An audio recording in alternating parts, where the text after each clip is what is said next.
Hello everyone, welcome back to another video. Today we are finally, for reals, gonna talk about the second arc of Warrior Cats, the new prophecy. Probably should have done this a lot sooner, but stuff happened. Mostly procrastination. A lot of it was other stuff. I've talked a little bit about it elsewhere, but I finished it. It's all done. I have my notes up here. So let's talk about book 1 of the new prophecy, Midnight. So let's just get right into it. No more procrastination. So literally the very first line spoken by a character is a new prophecy, and then other stuff happens. So you're off to a great start. So StarClan gets together in a little group, little powwow, stuff like that. And basically, there has been a doom foretold. Who foretold it and how it was foretold? That's never explained. Not now and not really ever. It's StarClan stuff. We're not supposed to question it, even though we really should. So doom is coming to the 4 clans, and 4 cats must be chosen. Why? I don't know. They don't really explain that yet. So StarClan yells at each other. They bicker a lot about what their choices are. We don't know who their choices are, but it's kind of inferred based on their dialogue. And that's the prologue. So overall, it's a really fantastic start to a brand new arc. It entices the readers with this new mystery, this new prophecy. Because, prophecies were a really big deal in the last arc. And so to have a brand new one, not centered around Firestar, is really intriguing. So and it also slowly reintegrates the reader back into this familiar world, showing them new stuff, but also making sure that they're familiar with the old stuff, which only continues into the main book when we meet our brand new protagonist, Brambleclaw. Now, I know what people are going to say. I know what the comments are going to say. So let's not. This is his first appearance. And to be honest, it's not bad. He's not a bad protagonist in the grand scheme of things. The only issues Brambleclaw really has, and I'll touch on this later, they're trying to make him too much like Firestar in this book, as well as later appearances. And I get it. He was his apprentice, but he's not the same person, so it's a little annoying. But overall, as a POV for the story this book is trying to tell, he's fine. And plus, a lot of the issues people have with Brambleclaw don't really apply to this book. It starts in this book, but it doesn't really come into play. With that said, Brambleclaw is approached in a dream by Bluestar, who tells him that the forest is in danger, and he needs to meet at the new moon and listen to midnight, because that makes all the sense. Before he can ask for more info, he wakes up. And, it's a typical warrior's den. Warriors are grouchy because, he was calling out in his sleep, stuff like that. It kind of reestablishes this normalcy that we saw in previous books. Whenever Firestar had a dream as Fireheart, he would always wake people up and they get annoyed at him. So same old, same old. And we kind of get reintroduced to clan life, The Kits are playing, the Elders are complaining, the Warriors are organizing patrols. Not Greystripe, though. It's a bit weird. Anyway, it's kind of just, again, it's reacclimating the reader to this world. Which, granted, the release schedule between book 6 and then this book was not that long, all things considered. Especially considered, like, nowadays and how the Warrior Cats release schedule is. So, there's that. It's really nice. It's very nice. It's normal and pleasant. That's the word, pleasant. It's very pleasant. Sorrelpaw, who was a big character in the last arc as Sorrel Kit and her whole thing, she's getting a Warrior Cats a warrior ceremony, which was delayed because she was injured, of course. So that's nice. Nothing's really changed much. Brambleclaw and Golden Flower have a cute little mother-son moment, little chat, nothing too substantial happens. And that's when we get introduced to Squirrelpaw. So Squirrelpaw apparently is a troublemaker. You know, she squabbles with everyone, as we can see with the way people talk about it and the way she actually is. She's very disagreeable. She's a lot like Firestar in that manner, where he disagreed with a lot of things people said. But comparably, unlike Firestar, Squirrelpaw has no restraint. So even though Firepaw disagreed a lot, he would just say his mind and always say, he would never really vocally complain. He'll just internally complain, but do it anyway. She'll complain no matter what, which is funny. It's actually pretty interesting, all that whole thing. Yeah, you could say the whole Brambleclaw and Squirrelpaw thing, it said that they bicker a lot, which could be setting up things that we will not discuss, because for the most part, this book doesn't really address the stuff it sets up. You could imply it, but a lot of it's platonic for the most part. At least that's the way I read it. Now granted, I did read the original copy of Midnight. I don't know if the re-release rewrote things, as I know that's happened with other books when they re-released them. So this is purely from the first edition, or at least one of the earliest ones. Anyway, again, we have nothing super exciting happens. Warrior Ceremony, Sorrelpaw becomes Sorreltail. Firestar speaks to Brambleclaw about Tawny Pelt, reintroducing that plot line. It's reminding the old readers and catching up new readers. So, if a lot of people start out with Arc 2, because I think a lot of people did start with Arc 2 just the way that it is so perpetuated throughout the entire Warrior Cats. At least, Midnight specifically, no joke, this is a tangent, but I have seen Midnight in thrift stores so much more than any other Warrior Cats book combined. And I've gotten some pretty good Warrior Cats books from thrift stores, but no joke, I have like 3 copies of Midnight, all from thrift stores, and I've seen way more that I haven't gotten. So, I assume that at least people have read it, that book specifically, if not others. But yeah, so later, we get a little patrol towards Snake Rocks. Squirrelpaw arrives on the patrol, she sneaks away because she's bored. As you do, that's fair. They also mention that a badger is living near Snake Rocks, and they kind of describe this badger as a vicious, terrifying creature that should never mix with cats. Foreshadowing. And then suddenly, if on cue, a badger appears and attacks the group. They escape safely, and Squilf is scolded for not moving quickly. She kind of was scared, which this kind of a thing with apprentices in general. They're usually not the first ones to immediately scatter when danger arrives. I remember whenever foxes sometimes are used, the apprentice is always the one that kind of is the last one to escape, I guess. I don't really know what it really says. It's something that I've noticed. Squirrelpaw wants to one-shot the badger, as you do.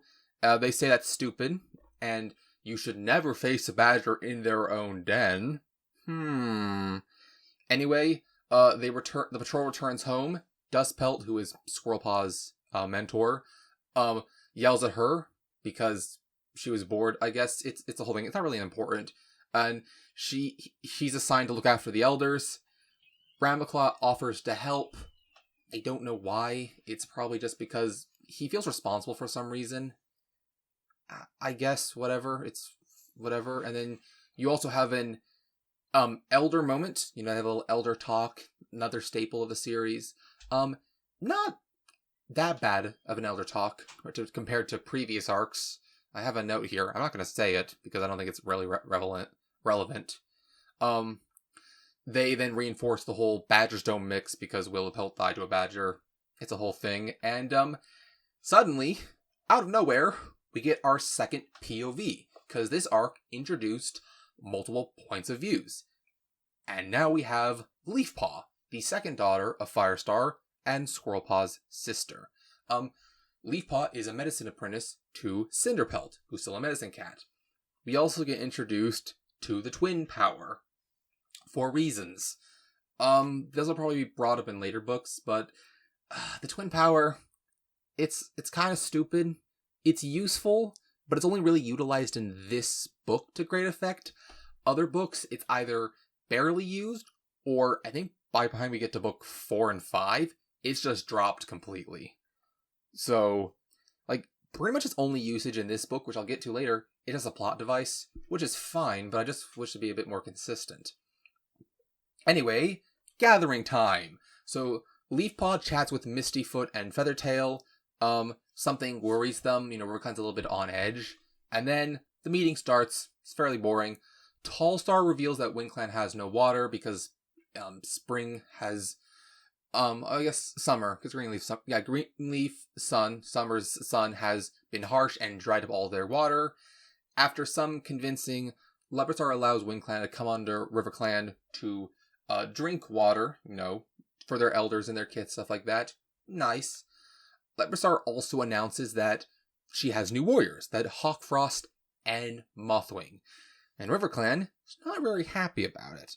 Apparently, their mother was a rogue named Sasha. Yeah, they actually name drop Sasha in this book. I was a little surprised by that. Some cats kind of argue about their loyalty.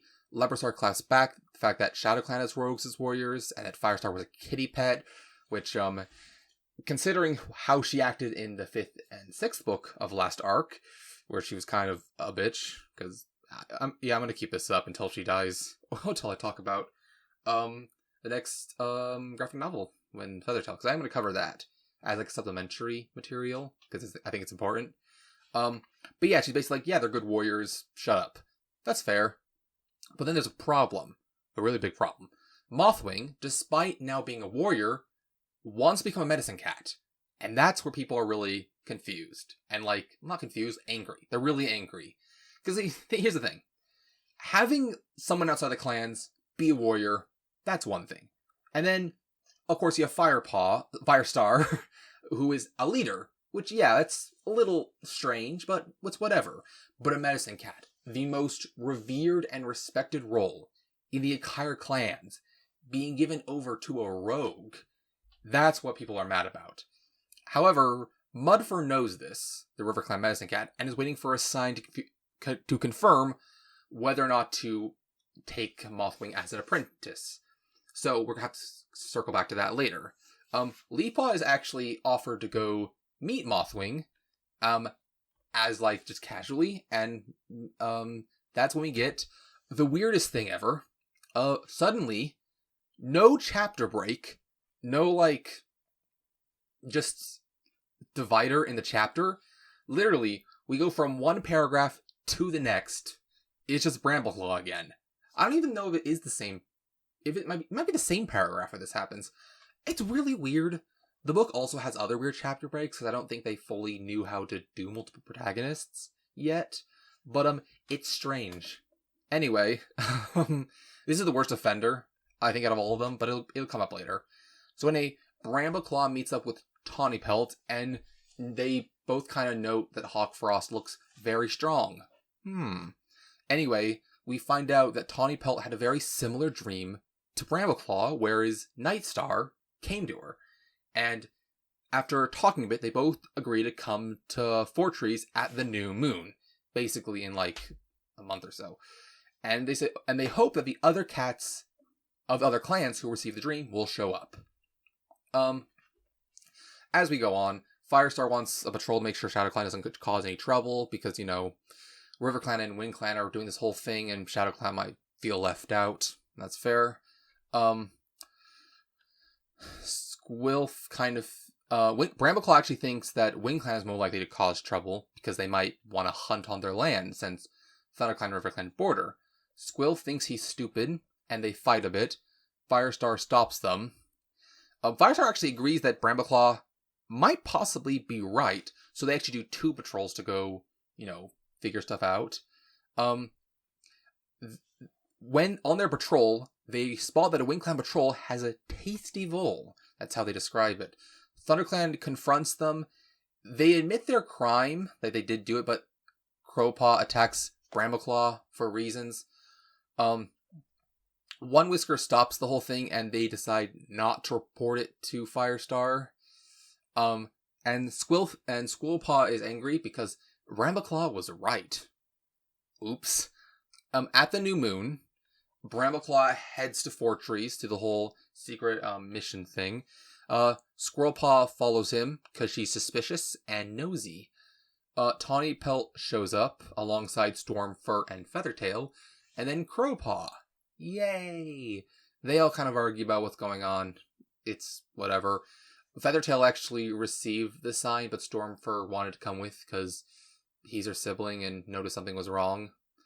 Midnight comes and goes, and nothing happens.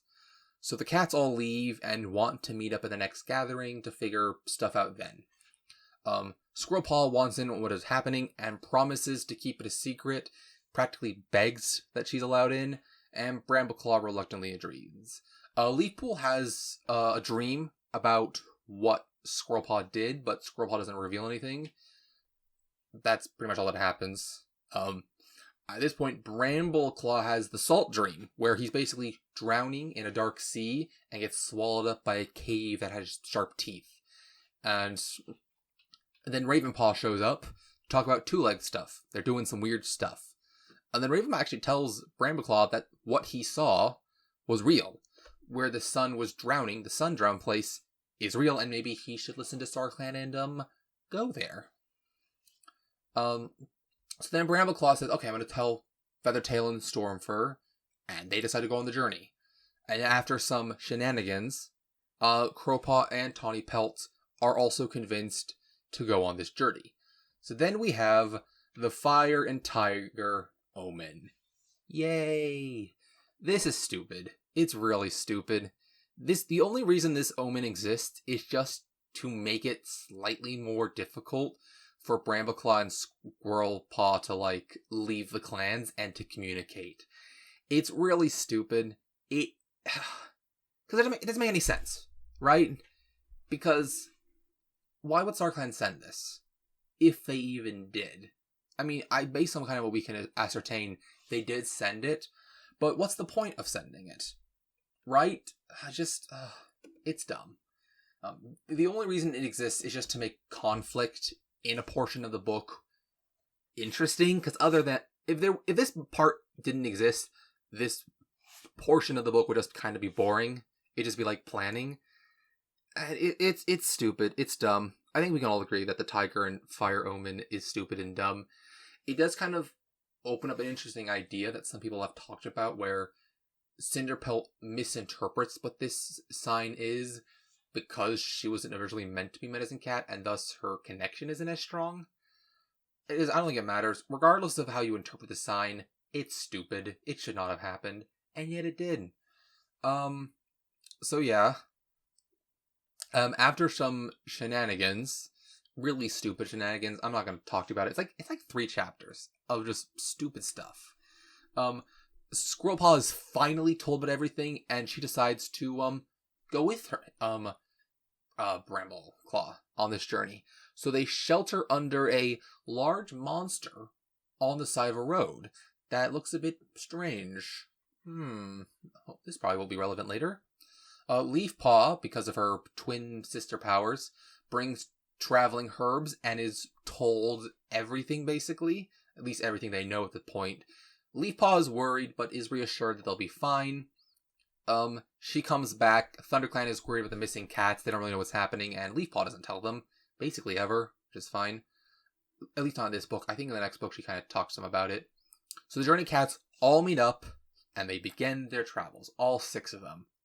Brambleclaw, Squirrelpaw, Tawny Pelt, Crowpaw, Feathertail, and Stormfur. They all head out and go to Ravenpaw and Barley's. They go there and they eat. They basically chat with Ravenpaw. He gives them directions, and then he eventually sees them off at Highstones, and the journey truly begins.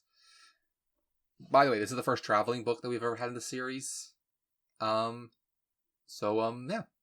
Not really anything else to say there. I just thought it was interesting. So, as their journey began, they meet some sheep. As you do. And apparently, they smell. Okay. I mean, yeah, sheep's... Yeah, that kind of tracks, I guess. The group argues a lot very early on. It's fun. It's fun, banter. Eventually, they get to a large thunder path, and they have to cross it. But when they cross it, they kind of do it blindly, which is weird. and they all split up. Eventually, Brambleclaw and Feathertail regroup. They get chased by a dog into a tree, and they talk about their fathers, kind of where they are at and their like insecurities. Because yeah, both of them have father issues. Obviously Brambleclaw's is evil and dead, and Feathertail's is alive but in another clan. And they kind of talk about that interesting situation they find themselves in. Which, yeah, that's fair. I think that would be nice. Like, it is disappointing, because they do really try to give Feathertail a lot of character in this book, and not a lot to Stormfur. Would make it even weirder when Stormfur is picked as the protagonist of the next book, and not Feathertail. Because if Feathertail was made as the protagonist of Moonrise, that would actually make a lot of sense. Especially considering her graphic novel they gave her. Which, granted, is probably his recompense for what happens in Moonrise. I'm getting off track. Anyway, after their whole discussion, they hear the others are in trouble. Cut to Leafpaw and Cinderpelt. They go to Half Moon. Leafpaw and Mothwing chat. It's weird because there's a weird chapter break. Like, there is actually a chapter break. So they meet up and they chat.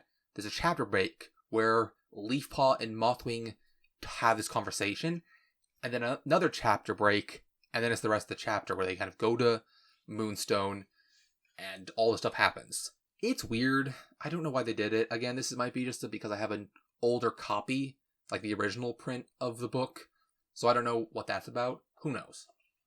Anyway, Mothwing says that Mudford did get a sign that there was a moth's wing outside of his den, and that basically proved that he should pick her. So, they do the whole Moonstone ceremony. They kind of speak to the ancestors, maybe. But Mothwing is her dream is strange, because she only sees her brother on patrol, which is a bit of a strange dream.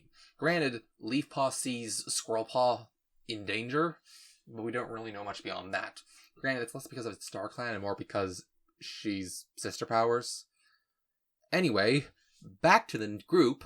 So the group rejoin up and they fight some kitty pets because they're bored, I guess. I don't know. So they leave the Tulik place and they try to find shelter.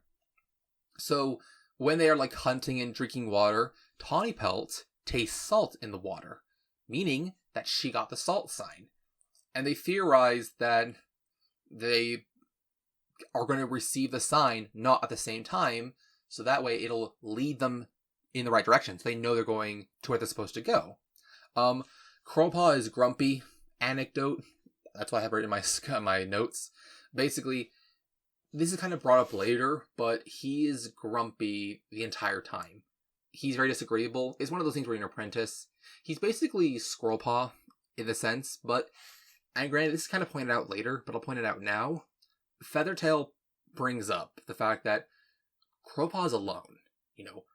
Obviously, Brambleclaw and Squirrelpaw, they're from the same clan. Brambleclaw and Tawnypelt are siblings, and then Stormfur and Feathertail are siblings. Crowpaw has no one, and that might be part of the reason why he is the way he is. Not only is he an apprentice, but he's also the only apprentice that doesn't know anybody. They all know each other. In fact, basically, they're all the children of the big characters from the previous arc, where basically, at the time of this book's release, we don't know who his father is. And while that might have been retconned later, Crowpaw's retconned father is not that big of a character in the first arc, meaning he's kind of basically not that important. So that may be why. You do feel bad for Crowpaw. They do a very good job of trying to making Crowpaw not sympathetic in the way you understand his mentality, but sympathetic in the way that you understand his situation. And I do feel that later books didn't really expand upon that very well. They just kind of make it more about his romance and make that why he's grumpy. It's whatever. Anyway, so the group continue onwards and they see some horses. Insert horse girl jokes here. They see some cows and they see a tractor, which they actually call a tractor, by the way. They also say that's like a weird machine. So not only do warrior cats know what a machine is, they know what a tractor is. It's a bit strange. Anyway, Then Squirrelpaw gets stuck in a fence. Because it's funny, I guess. I don't know. So all of the boys bicker. They kind of figure out how to save Squirrelpaw. And then all the girls say, typical boys. And they help Squirrelpaw. They basically rub some like leaves on her that make her fur sleek. And then she can get out. Like they kind of grease her up. And then they escape. And part of the reason that there's like tension is because the dog is coming. And, they get away. And they kind of rest for a bit. And then Feathertail has the saltwater sign. And then she kind of tells everyone, listen, don't tell Crowpaw I had it. I'll wait till he's in a good mood, and then I'll tell him, because he likes me the best. So she acknowledges kind of what the situation she's in. Then we cut back to Leafpaw and Sorreltail. They go to the river for herbs. For reasons. Wingclan is still coming to the river via RiverClan, based their agreement, even though there's been rainfall. And RiverClan, they aren't happy about it. Even though they can't do anything about it, they really want to. At this point, we find out that Mistyfoot tells Leafpaw that, yeah, we've lost cats. We thought they went back to ThunderClan, but they didn't. They then report this to Firestar about everything. Leafpaw tells her father about her power, in quotation marks.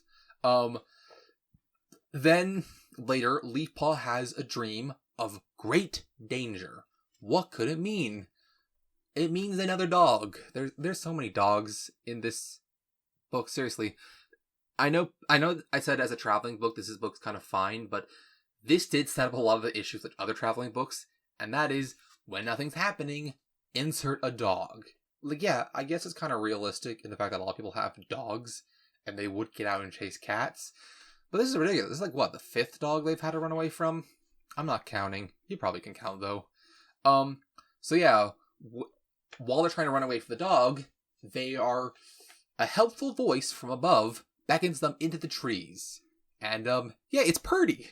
Purdy, the bestest cat. He's here now, and he basically says, yeah, I can help you through the Tulip place, as well as, get food. And they all say, great. So then they go around, and they decide to fish, like any good side quester would. Best side quest in any game, fishing. I say this, this is like, no joke, I've played a bunch of RPGs back to back in the past couple months. Almost all of them had, fishing side quests. Yeah, Uden Chronicles did, Persona 4 did. That was a time and a half. Persona 4 fishing quest. Okay. Anyways, at this point, when Crowpaw tries to eat the fish, he tastes salty water, the final sign. And they then but, they had to escape at this point because, it's a dog or two like Kit. It doesn't really matter. So then they go try to eat some kitty pet food, and Feathertail gets hugged by a child. Yeah, she gets picked up and the child hugs her. The group frees her by, rubbing against her leg, being nice, and the child drops Feathertail, and they all escape. So they then try to go through the Two Lake place in order to find the Sundrown place, and Purdy gets a bit lost, and so they sleep. Then suddenly, they are attacked by rats, and Tawny Pelt is bitten. The group rests away from the rats, and Squirrelpaw laments that he doesn't know the herb for rat bites. As if on cue, Leafpaw awaits in a cold sweat, wanting to check if there's enough burdock root, the cure for rat bite. Cinderpelt says some nice words, saying that, oh, you're gonna be, Spotted Leaf one day. Because that's normal. Seriously, out of all cats to compare it to, why Spotted Leaf? You don't even know Spotted Leaf, Cinderpelt. Hell, I know Yellow Fang isn't, the most kind cat, but you could at least say that she was knowledgeable, because she was. She had knowledge of 2 clans. Yeah, it's whatever. So, gathering time. So it means they've been gone for over a month. Mothwing is struggling a bit. She's like, oh, I don't really know all these herbs yet, and I don't really think I have that strong of a connection with StarClan. She says that she sometimes doesn't feel like she's connecting with them. And Leafpaw's like, oh yeah, just chill, sister, you'll be fine. Just, you have to relax. So then, at this point, Leopardstar rescinds her offer, basically, for WingClan. And WingClan says, yeah, thank you, we're chill. Hawkfrost then accuses WindClan of stealing fish. For reasons? Everyone shouts. Mothwing protects her brother's, integrity, I guess. StarClan almost breaks up the gathering, but the peace endures. They settle down, and it's kind of resolved, but it's weird. I don't know if this is addressed later. I don't think it is. Why did Hawkfrost do this? I know in later books he's kind of wanting to be put in a position of power, but this does not seem smart. Anyway, the only thing it could potentially do is just put him in a position where he's right, people could trust him, and also make people kind of infighting. I don't know, it doesn't make a lot of sense, even with that context. Anyway, Firestar says that some cats are missing. The other clans also say, yeah, we have cats missing, we don't really know what's going on. And they say, yeah, let's kind of wait it out, maybe it's important or something. And then when Leafpaw gets back home, she eats some burdock root and says, please, Squirrelpaw, remember this taste. Burdock root cures rat bite. And Brambleclaw, then, in the next chapter, stares up at the night sky. He's just looking up at the stars. He's a little sad that he's missing the gathering. Fair. And he's just a little melancholy. Just a little bit.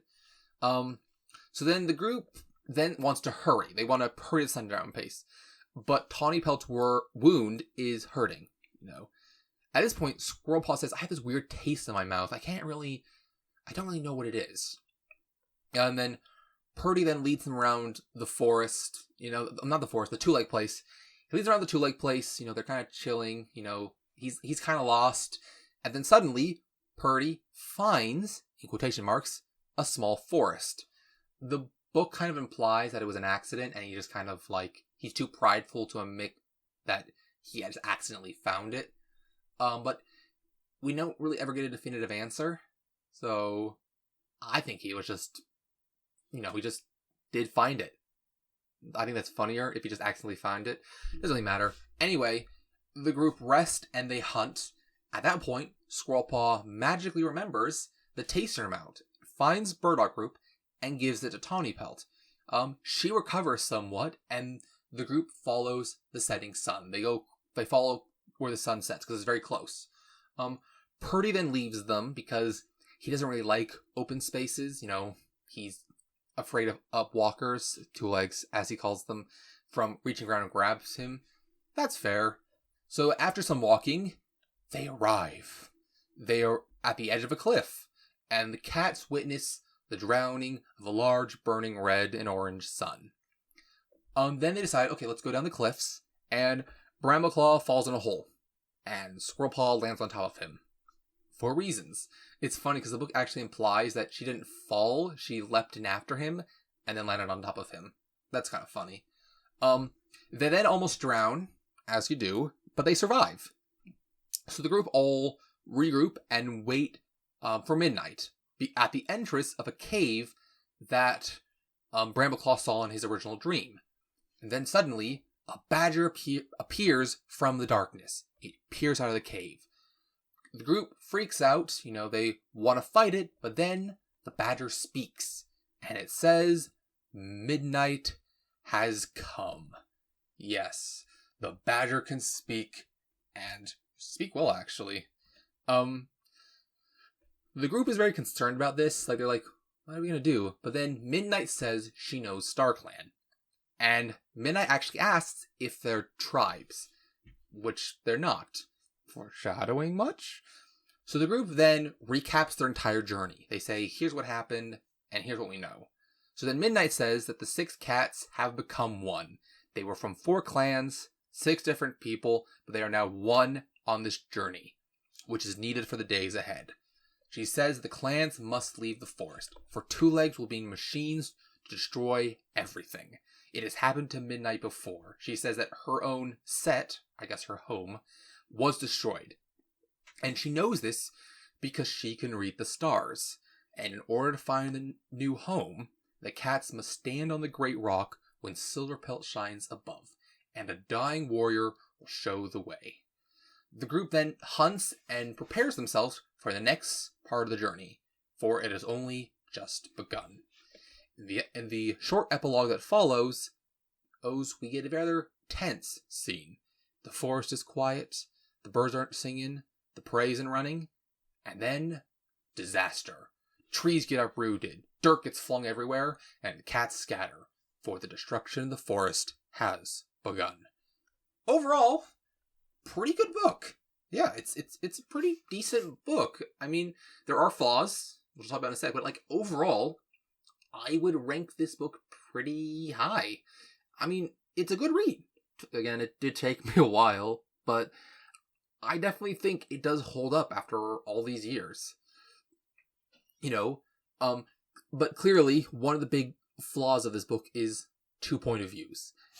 They don't know what they're doing with it yet. It's not fully realized. But it shows promise. There is value to having multiple points of views, at least at the moment. Whether or not they actually realize that later is a different conversation. But to specifically talk about the two protagonists, Brambleclaw is okay. Again, like I said, he's a bit too much like Firestar. Not that original, but not bad. There's enough there where you could do something with it if you continued with him as the point of view, which obviously they don't until books 4 and 6. And to spoil a little bit, while book 4 does utilize him well, considering everything that's happened, book 6 is a little bit of a regression of his character. But for now, in this moment, he is a good protagonist. Doesn't help that other books make that worse later, and other media does worsen him as a character. But the character is good here. Specifically, like, there's no romantics here. Let's get that very clear out of the way. There is no indication, by the way this is written, that Brambleclaw has romantic affinities toward any of the cats at all. Hell, I don't think even romance is brought up between the 6 cats. That's more of a next book kind of thing. But yeah, which is very interesting, like, especially considering that they all are of the same age. Even considering like Feathertail and Brambleclaw's relationship, which is a very nice relationship. I wish we got a lot more of it. They seem to have a lot in common, and it's nice to see like a platonic relationship like that aren't siblings or, of different genders. So it is disappointing that we don't get to see more of that, but yeah. Also, Leafpaw. Leafpaw is really underutilized in this book, considering she's our first medicine cat apprentice. I get that, they might not have fully figured out what to do with that prospect, but she's not utilizing it. All of the time she's used, out of all of them, there's only like 2 to 3 times where it's like interesting. The first time it's interesting is when it's the whole Moonstone thing, because, she's talking to Mothwing, and that's interesting plot stuff. And then also, I don't know what else. I don't know if there is anything else good that she utilized. Pretty much the only reason she even exists as a protagonist is just to give some insight into what's happening in the forest, which I think is actually a good idea. Specifically for book 2, where we kind of see slowly the damage that's happening. Then again, you can make the argument, which I'll bring up in Moonrise, that it's not needed, and that not knowing would be more effective. But I think it is good to have different perspective. And also considering that Leafpaw is our first female protagonist in all of Warrior Cats. And she's not utilized, and while she's not utilized well, it's not because she's a woman, it's because the main series, sorry, my sister is watching television, it just kind of feels like they don't really fully know how to do it yet. In fact, the way Leafpaw's even written, it seems to me that she wasn't even supposed to be a protagonist. The book kind of reads like that Brambleclaw was supposed to be the only protagonist, and then near the end of writing it, they wanted to reconfigure it to add a forest protagonist in, and Leafpaw was converted to a protagonist. That really what it feels like. I think later books do utilize her well, So this might have just been a this book thing. I don't know. There might be a trivia somewhere out there where it kind of talks about her involvement. But I don't know. And again, as a traveling book, it's pretty alright. It's the first traveling book. It did set the standard. But the standard it's set so far is alright. And that's it. That is the first book of the second arc of Warrior Cats, Midnight of the New Prophecy. And yeah, I don't have anything else to talk about. What did you think? Did you like the book? Did you not like the book? I think it was okay. Let me know down below. And I'm going to leave you with a parting word. How aware of StarClan is Midnight of? Like, how much of Midnight does StarClan know about? Because the way they kind of talk about it, they don't know, but they do, but they don't, but they do. Am I missing something? Please let me know down below. Anyways, thank you so much for watching, and have a nice day. See you all next time.